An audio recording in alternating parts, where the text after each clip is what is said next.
raison pourquoi on a fait l'outil Écouter. C'est en fait pour outiller les coachs, des fois, qui peuvent être mal à l'aise quant au fait qu'il y a certains athlètes qui vont pas nécessairement bien, puis qu'on se demande si, en fait, c'est-tu mon rôle en tant qu'entraîneur d'intervenir auprès de cet athlète-là, d'un coup que ce qu'il a vu, ça n'a pas rapport pantoute au sport, que la personne a vécu ça à l'école. On se demande toujours en tant qu'entraîneur, bon, bien, est-ce que c'est à moi d'intervenir? Est-ce que c'est mon rôle de prendre le temps d'aller discuter avec cette personne-là pour voir qu'est-ce qui se passe? Nous, chez SportAide, c'est certain qu'on croit que c'est le rôle de l'entraîneur. La raison pourquoi, c'est qu'en fait, on sait que les victimes ont beaucoup de difficultés à aller se confier à des personnes pour aller chercher de l'aide.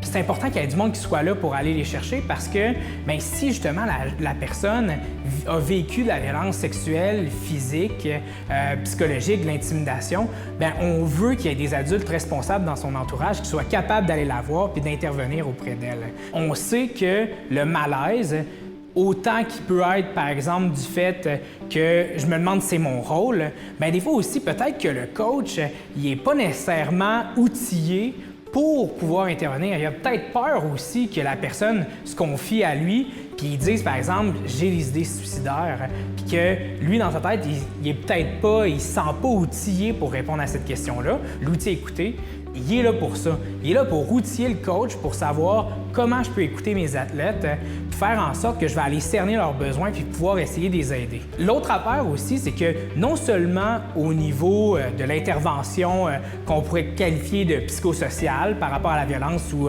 la dépression, c'est important de faire de l'écoute, mais aussi du côté de la performance. Si on prend l'exemple de Patrick Mouratoglou, qui est le coach de Serena Williams, pour lui, une des parties les plus importantes, justement, c'est de cerner comment l'athlète se sent émotionnellement pour créer un contact avec l'athlète puis s'assurer qu'ensuite, elle puisse prendre sa situation en charge puis après ça donner complètement à la performance. Fait que non seulement du côté intervention, parce qu'on veut essayer de prévenir la violence, on sait que c'est difficile pour les victimes de se dévoiler, mais aussi pour le côté de la performance, parce qu'on veut savoir quand notre athlète va un petit peu moins bien.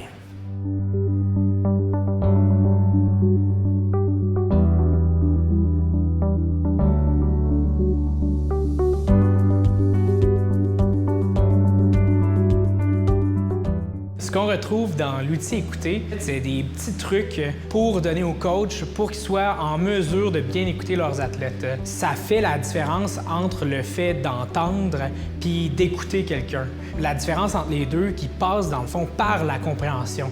Le fait d'écouter quelqu'un, tout se passe dans la personne qui va mettre un petit peu ses affaires de côté puis qui va prendre vraiment tout son temps, toute sa concentration pour écouter la personne, être attentif à ses besoins puis être certain qu'elle a bien compris ce qu'elle voulait dire. Si l'intervenant est capable de faire ça, si le coach est capable de faire ça auprès de ses athlètes, non seulement l'athlète, il va se sentir compris par le coach, mais en plus aussi, le côté qu'on oublie souvent, c'est que le simple fait de s'exprimer, le fait de dire, de parler de quelque chose qu'on a vécu, qu'on a de la misère à gérer, ça l'aide à se comprendre soi-même, à donner du sens, puis juste ça l'enclenche un processus thérapeutique qui va permettre à la personne de se sentir soutenue dans ce qu'elle vit, de ne plus se sentir seule, puis de faire en sorte qu'elle va tranquillement pas vite commencer à aller mieux, puis prendre en charge sa situation.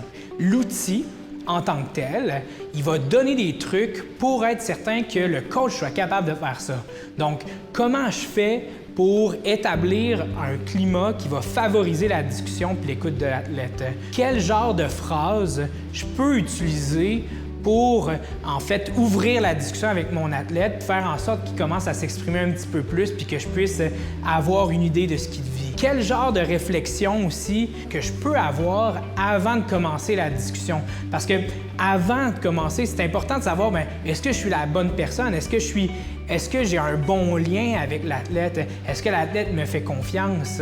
Donc, il y a plein de questions qu'il faut se poser un petit peu avant pour se préparer et être certain qu'on est efficace lors de la discussion. Finalement, pour répondre au malaise aussi, que des fois, on ne se sent pas nécessairement outillé. Si jamais la personne a vécu une situation très difficile comme par exemple dépression, des idées suicidaires, de la violence sexuelle, de la violence physique.